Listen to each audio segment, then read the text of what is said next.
Kita sering banget kan dengar soal zakat dan mikirnya ya sebatas amal biasa. Tapi gimana kalau ternyata ini adalah sebuah sistem keuangan sosial yang super canggih, yang dalam sejarah terbukti bisa menciptakan kesejahteraan yang wow, luar biasa. Nah, kali ini kita bakal bedah hikmah atau kearifan di balik pengelolaan zakat dalam sejarah Islam.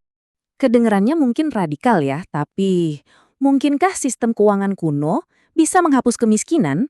Sejarah ternyata ngasih kita satu studi kasus yang menarik banget. Ada loh satu masa di mana para pejabat itu sampai bingung nyari-nyari orang miskin buat dikasih bantuan, tapi nggak ketemu. Penasaran kan gimana caranya mereka bisa sampai segitunya? Yuk kita lihat.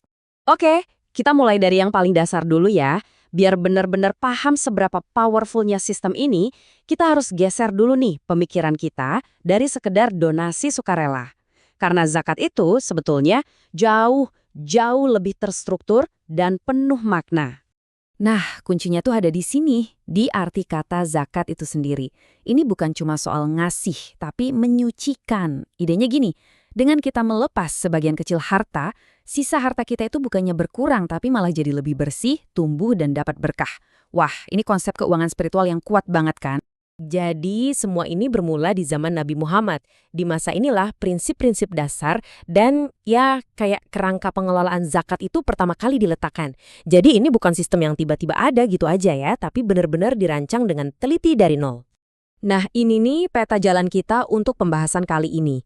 Kita bakal ngikutin evolusi sistem ini lewat 4 tokoh kunci. Mulai dari sang perintis yang meletakkan fondasinya, sampai nanti kita tiba di zaman keemasan. Masing-masing dari mereka ini perannya penting banget. Dari awal banget, zakat itu langsung dibikin jadi lembaga resmi. Dibentuklah yang namanya Baitul Mal atau kas negara buat ngelola dana ini secara profesional. Ini nunjukin satu hal yang krusial. Zakat itu bukan urusan pribadi masing-masing orang, tapi udah jadi fungsi negara yang terpusat. Tujuannya, ya untuk menjamin keadilan sosial.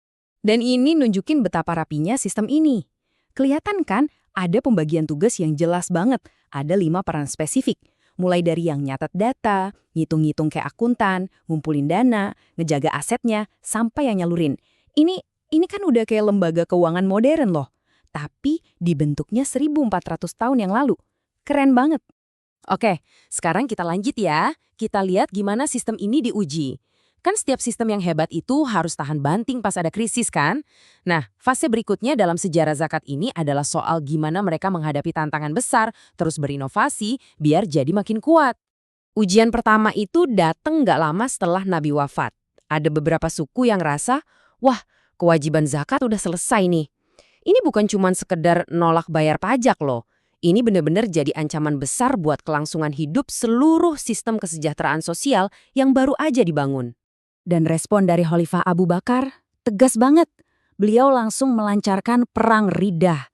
Para sejarawan bahkan bilang, ini bukan perang politik biasa.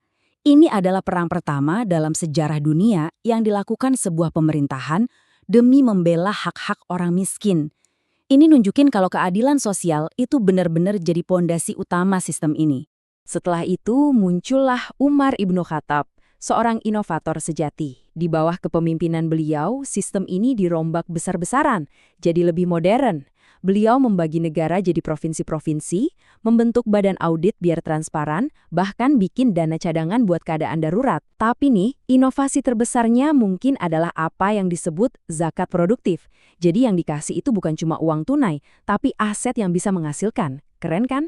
Dan semua inovasi tadi itu ngebawa kita ke puncak ceritanya, zaman keemasan di bawah Umar ibnu Abd al-Aziz. Disinilah potensi penuh dari sistem zakat itu benar-benar kelihatan hasilnya. Sampai-sampai menciptakan sesuatu yang mirip banget sama konsep welfare state atau negara kesejahteraan zaman sekarang. Gimana caranya beliau bisa sampai situ? Ada 3 langkah kunci. Pertama, manajemennya dibuat profesional di semua level. Kedua, sumber zakatnya diperluas, jadi mencakup pendapatan modern kayak gaji dan honor profesional. Dan yang ketiga, ini langkah yang jenius banget, distribusinya didesentralisasi. Jadi tiap daerah dikasih wewenang buat ngelola dana mereka sendiri sesuai kebutuhan lokal. Hasilnya, wah, ini jujur sulit dipercaya. Ada satu anekdot sejarah yang ngegambarin semuanya. Sistem ini saking efisiennya, para petugas itu sampai keliling-keliling aktif nyariin orang buat dikasih bantuan. Dan mereka nggak nemu. Coba bayangin deh, kemiskinan seolah-olah berhasil dihapuskan pada masa itu. Nah, ini dia intinya. Ini bukan lagi cuma teori di atas kertas. Sejarah udah ngebuktiin kalau konsep negara kesejahteraan, di mana pemerintah ngejamin kesejahteraan sosial buat semua warganya, itu pernah benar-benar terwujud. Ya, lewat penerapan zakat yang sistematis dan bisa dipercaya. Terus, uang surplusnya diapain?